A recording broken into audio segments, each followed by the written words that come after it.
اپنی طرف سے جو نیکی کرے، جو بھلائی کرے، جو نفلی کام کرے، جو چیزیں اس پر فرض نہیں ہیں، واجب نہیں ہیں، ضروری نہیں ہیں، ان چیزوں پر بھی جو شخص عمل کرے گا اور خیر کرے گا تو فإن اللہ شاکر، جب انسان کو شاکر کہا جائے گا تو معنی ہوگا شکر ادا کرنے والا،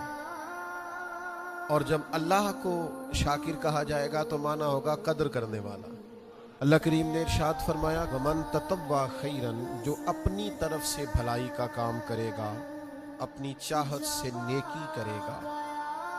فَإِنَّ اللَّهَ شَاكِرٌ، تو وہ اللہ تعالیٰ کو قدر کرنے والا پائے گا،